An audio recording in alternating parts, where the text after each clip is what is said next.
Hello दोस्तों, स्वागत है आपका हमारे यूट्यूब चैनल सुपर 7 में। जैसा कि हमने लास्ट वाले वीडियो में ये देखा था कि किस तरीके से अपन कार्य समय के जो सवाल है उनको किस तरीके से सॉल्व करेंगे। तो दो व्यक्ति थे, तब अपन को किस तरीके से सॉल्व करना है वो अपन ने लास्ट वाले वीडियो में देखा था। आज अपन इस चीज़ पे डिस्कस करेंगे कि जब कभी भी अपन को क्वेश्चन इस तरीके से दे रखा हो कि मान लो ए ने एक काम करने में लिए 10 डेज, बी ने उसी काम को करने में ले लिए 12 डेज और सी ने उसी काम को करने में लिए 15 डेज।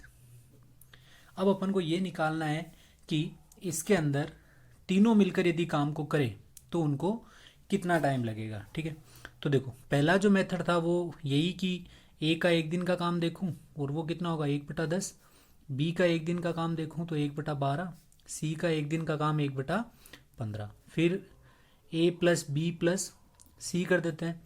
तो वहाँ से क्या आ जाएगा अपने पास 1/10 प्लस 1/12 प्लस 1/15।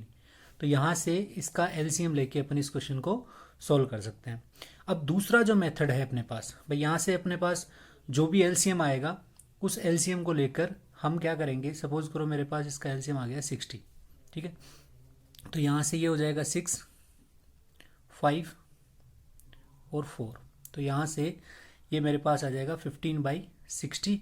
तो यहाँ से मैं इसको लिख सकता हूँ यहाँ से 5 से कैंसिल हो जाएगा 3 टाइम्स और ये हो जाएगा 5 से 2 टाइम्स। तो यहाँ से हो जाएगा 1/4। तो एक दिन का सबका मिला के काम कितना हो जाएगा 1/4। तो काम को कंप्लीट करना है तो यहाँ से इसी को उल्टा कर दो तो कितने दिन लगेंगे 4 डेज। इस क्वेश्चन को इस तरीके से सोल्व करने के बजाय अपन दूसरे मेथड से सोल्व करते हैं। तो दूसरा मेथड अपने पास क्या है कि हमारे पास दे रखा है कि ए किसी काम को 10 दिन में करता है, बी उसी काम को कर रहा है 12 दिन में और सी उसी काम को कर रहा है 15 दिन में। इन तीनों का सीधा एलसीएम ले लेता हूँ और वो कितना आ रहा है 60। इसको वर्क मान लो। ठीक है, ये जब वर्क होगा अपने पास तो यहाँ से 10 का जब इसमें भाग देंगे अपन तो अपने पास आएगा 6 वर्क, यहाँ से आएगा 5 और यहाँ से आएगा 4। तो अब देखो ये क्या आ गया आपके पास कि ए में कैपेबिलिटी है कि वो एक दिन में कितना काम कर सकता है 6 काम कर सकता है, बी कितना कर सकता है 5 और सी कितना कर सकता है 4। तो यहाँ से मैं देखूं कि एक दिन के अंदर यदि काम करे वो तो टोटल काम कितना कर पाएंगे एक दिन के अंदर। एक दिन के अंदर वो काम कर पाएंगे 15 काम। अब यदि तीनों मिलके एक दिन में 15 काम करते हैं तो इतने काम को कंप्लीट करने में आपको कितना टाइम लगेगा 60/15।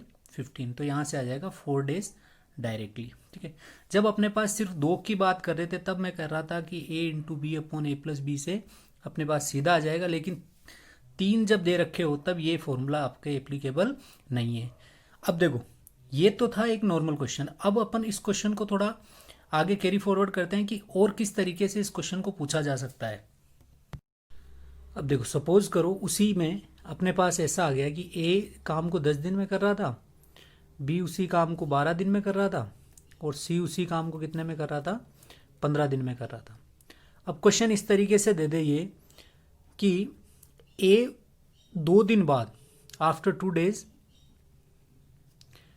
ये क्या होता है कि ए काम को छोड़ के चला जाता है। ठीक है, तो जो रिमेनिंग वर्क है, जो बचा हुआ काम है, उसको बी और सी मिलकर कितने दिन में पूरा करेंगे। तो सबसे पहला काम अपना यहाँ से लिखो ए बी 12 दिन, सी के 15 दिन हो गए।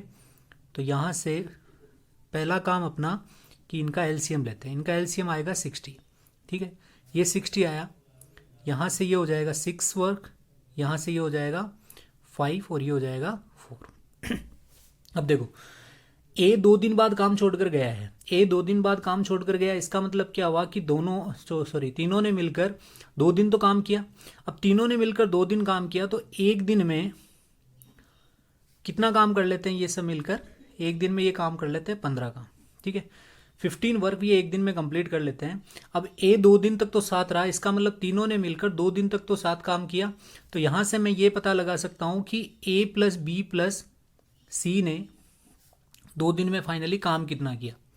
2 दिन में इन्होंने मिला के 15 × 2 30 काम ये कंप्लीट कर चुके। ए प्लस बी प्लस सी मिलकर 2 दिन में 30 काम कंप्लीट कर चुके हैं। 30 काम कंप्लीट कर चुके हैं, इसका मतलब क्या है कि 60 वर्क अपन को कंप्लीट करवाने थे, उसमें से 30 काम कंप्लीट हो चुका है 2 दिन में, तो बचा काम कितना बचा 30। 30 काम और करवाना है अपन को, तो 30 काम अब ये करेंगे कौन, बी प्लस सी मिलकर।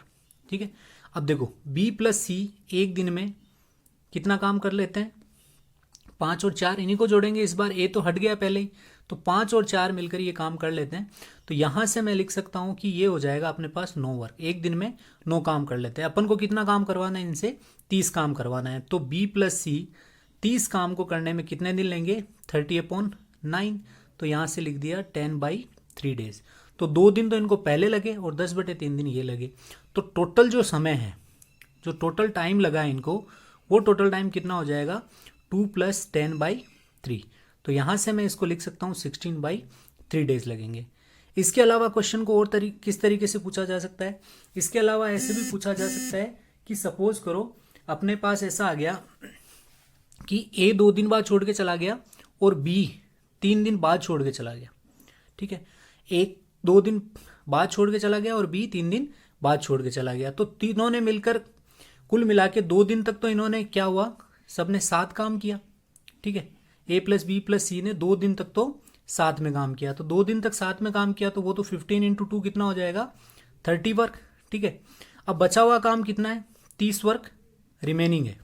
ठीक है, तो रिमेनिंग जो वर्क है, जो बचा हुआ काम है, जो 30 है अपने पास। अब देखो ए छोड़कर चला गया, फिर भी बी इस काम को इसके साथ कंप्लीट करेगा। बी जब इसके साथ काम को कंप्लीट करेगा तो बी अब कितने दिन तक काम कर पाएगा सी के साथ, सिर्फ 1 दिन तक, क्योंकि 3 दिन बाद तो ये भी छोड़ के जा रहा है। तो 2 दिन तो ए के साथ मिलकर काम किया था और 1 दिन क्या होगा, ये बी के साथ मिलकर काम करेगा। तो बी प्लस सी का 1 दिन का जो काम है वो कितना हो जाएगा आपके पास, देखो बी प्लस सी का 1 दिन का काम कितना है 9, तो यहाँ से मैं लिख सकता हूँ 9 × 1 कितना हो जाएगा 9 वर्क। अब देखो टोटल कंप्लीट कितना हो गया वर्क, 39 काम जो है, 39 जो वर्क है वो आपके पास कंप्लीट हो चुका है। तो 60 में से आपके पास 39 कंप्लीट हो चुका है, तो रिमेनिंग कितना रहा आपके पास अब 21। अब जो 21 काम है वो किसको करना है, सी को करना है। सी एक काम को करने में, सॉरी, 1 दिन में कितना काम करता है, 4 काम करता है। तो सी इस काम को कितने दिन में कर लेगा, 21/4 दिन में। तो देखो टोटल टाइम निकालते हैं अपन, तो अपने पास जो टोटल टाइम आएगा, तो टोटल टाइम अपने पास आएगा, 2 दिन तक तो ए प्लस बी प्लस सी ने मिलकर काम किया, 1 दिन तक बी प्लस सी ने मिलकर काम किया, और इस बार क्या हो रहा है, ये अकेला काम कर रहा है। तो यहाँ से मैं इस चीज़ को लिख सकता हूँ 3 + 21/4, तो यहाँ से हो जाएगा 12 + 21/4। तो ये जो आपके पास वैल्यू निकल के आएगी, इस वैल्यू को मैं बोलूँगा कि ये इतना टोटल टाइम तीनों मिलकर कंज्यूम करेंगे इस काम को कंप्लीट करने में। तो क्वेश्चन इस तरीके से भी पूछा जा सकता है। अब और क्वेश्चन किस तरीके से पूछा जा सकता है, और क्वेश्चन इस तरीके से पूछा जा सकता है कि मान लो ए ने काम शुरू किया, 1 दिन बाद बी छोड़ के चला गया, है ना, बाद में सी छोड़ के चला गया, तो अब बचे हुए काम को तीनों के द्वारा मिलकर, है ना, तो कितने दिन में ये पूरा करेंगे। या फिर क्वेश्चन इस तरीके से पूछा जा सकता है कि 1 दिन ए काम करता है, 1 दिन बी काम करता है, 1 दिन सी काम करता है। तो अभी तक जो अपने पास जो 3-4 क्वेश्चन अपन ने देखे हैं, ये सब अपन मान लो एक तरीके से कि टाइप 1 में ले रहे हैं। अब टाइप 2 के क्वेश्चंस हम देखेंगे कुछ, तो शुरू करते हैं टाइप 2 के क्वेश्चंस। अब देखो अपने पास है टाइप 2। टाइप 2 जो है अपने पास वो है ऑल्टरनेटिव डेज के लिए।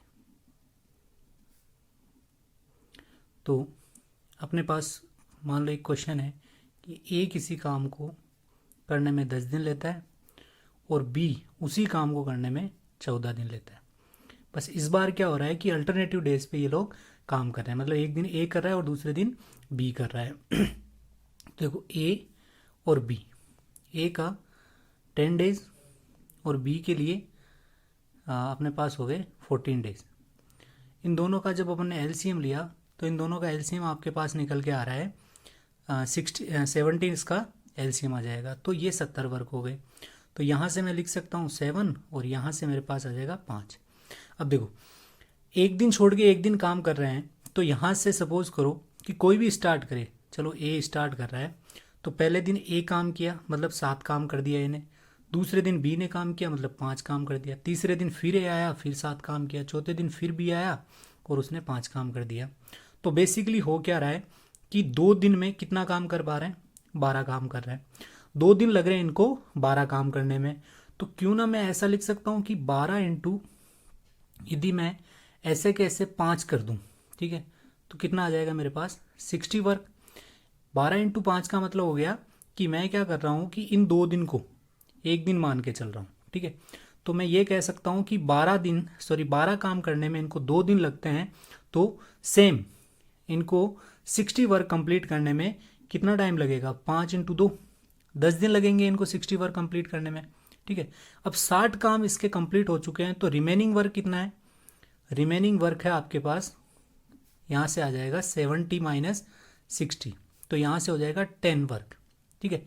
अब देखो 10 दिन लगे हैं, तो 11वें दिन यदि मैं ये कहूँ कि ए ने स्टार्ट किया, है ना, ए स्टार्ट करता है, तो 10 दिन बाद 10 दिन तक बी ने काम कर दिया, 10वें दिन बी काम करेगा। ए यदि स्टार्ट कर रहा है तो ए पहले नंबर पे आ रहा है, इसका मतलब ऑड डेज आ रहे हैं तब ए काम कर रहा है, इवन डेज पे कौन काम कर रहा है, बी काम कर रहा है। तो 10वें के बाद जब 11वां दिन आएगा, 10वें दिन किसने काम किया है, बी ने काम किया है। अब जब 11वां दिन आएगा अपने पास, तो 11वें दिन कौन काम करेगा, ए काम करेगा। तो ए ने काम किया, तो यहाँ से मैं एक चीज़ लिख सकता हूँ कि अब क्या होगा मेरे पास कि 11वें दिन 11th डे किसने काम किया, ए ने काम किया। और ए ने काम किया तो आपके पास कितना हो जाएगा कि ए ने काम कर दिया, 7 वर्क कर लेता है एक दिन में, ठीक है।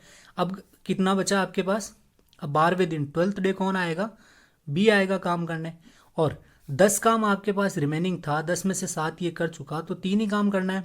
अब बी की जो कैपेबिलिटी है वो ये है कि वो एक दिन में कितना काम कर लेता है, 5। तो क्यों ना मैं इससे डिवाइड कर दूँ, तो 3/5 डेज आ जाएगा मेरे पास, ठीक है। तो 10 दिन तो इन्होंने ऐसे काम कर लिया, एक दिन ये 11 और ये, तो टोटल डेज लिखूं तो टोटल डेज मेरे पास जो निकल के आएंगे वो कितना आएगा, 11 + 3/5। तो यहाँ से हो गया 11 से ही 3/5 दिन, ये टोटल टाइम लगेगा जब ए स्टार्ट करेगा। अब सपोज करो मैंने कह दिया कि बी ने स्टार्ट किया, जब बी ने काम स्टार्ट किया तो अब 11वें दिन किसका नंबर आना चाहिए, बी का ही आना चाहिए, क्योंकि बी यदि स्टार्ट करता है मतलब ओड डेज पे बी काम कर रहा है, तो 11वें दिन भी बी का नंबर आएगा। तो 11th डे की बात करूं तो 11वें दिन कौन काम कर रहा है, 11वें दिन काम कर रहा है बी। और बी की कैपेबिलिटी क्या है, एक दिन में कितना काम कर सकता है, 5 वर्क कर सकता है, 10 रिमेनिंग है। तो यहाँ से कितना हो जाएगा, 10 में से 5 माइनस कर दिया मैंने, तो 5 काम और बच गया। अब 12वें दिन 12th डे कौन आएगा, 12th डे आपके पास आएगा ए काम करने आएगा। ए काम करने आएगा, ए की कैपेबिलिटी क्या है कि एक दिन में कितना काम कर लेता है, 7 काम कर लेता है। तो इस काम को कितने दिन में ख़त्म कर देगा वो, 5/7 दिन में। तो टोटल टाइम आपके पास क्या आ गया, 10 + 1 11, 11 + 5/7 दिन। तो टोटल टाइम कितना लग गया इसको आपके पास, 11 से 5/7 दिन। तो बी स्टार्ट करता है तब आपको 11 से 5/7 दिन लगेंगे, और ए स्टार्ट करता है तब आपके पास कितना टाइम आएगा, 11 से 3/5। तो बेसिकली किया क्या है अपन ने कि अल्टरनेटिव डेज पे काम कर रहा है, ए पहले दिन काम कर रहा है, बी दूसरे दिन काम कर रहा है। तो ऐसे भी अपन नॉर्मली सोचे कि पहले दिन ए ने काम किया, तो ए का काम मैं लिख देता हूँ कि पहले दिन मान लो ए ने काम किया, तो ए बी ए बी, तो ये कितना करता है, 7 5 7 5 7 5, ठीक है। तो 12 24 और यहाँ से कितना हो गया, 36। और फिर कौन काम करेगा, ए काम करेगा, बी काम करेगा, ए काम करेगा और बी काम करेगा। तो 36 के बाद ये हो गया 7 और ये हो गया 5, फिर 7 और ये फिर हो गया 5। तो कुल मिला के देखो 12 24 36 48 और यहाँ से हो गया 60, ठीक है। तो इसका मतलब देखो कितने दिन लग गए, है ना, कुल मिला के इसको दिन लग गए 2 2 4 2 6 8 और 10 दिन लग गए ए और बी को काम करने में, ठीक है। अब जो आपके पास रिमेनिंग वर्क है, देखो 60 काम हो चुका है आपके पास, 60 काम करने में ए और बी ने जब ऑल्टरनेटिव डेज पे काम किया तो कितने दिन लगे, 10 दिन लगे उनको। अब अपने पास यदि ए ने काम शुरू किया पहले दिन, तो यहाँ पर भी ए ही आएगा, है ना, ये 11वां दिन है, 11वें दिन कौन आएगा, ए ही आएगा, ठीक है। और यदि बी ने काम शुरू किया होता तो 11वें दिन कौन आता, बी आता। तो इस तरीके से आप इस क्वेश्चन को सोल्व कर सकते हैं, ठीक है। तो ये आपके पास एक तरीके से टाइप 2 का क्वेश्चन हो गया, ऑल्टरनेटिव डेज पे जब काम कर रहे हो तब। इस टाइप से रिलेटेड कुछ क्वेश्चंस अपन और देखेंगे। तो नेक्स्ट वीडियो में अपन कुछ और क्वेश्चंस लेके आएंगे इस ऑल्टरनेटिव डेज वाले जो डेज वाला जो टाइप है उससे रिलेटेड। ठीक है, तब तक के लिए धन्यवाद। चैनल को लाइक करें, सब्सक्राइब करें। Thank you so much.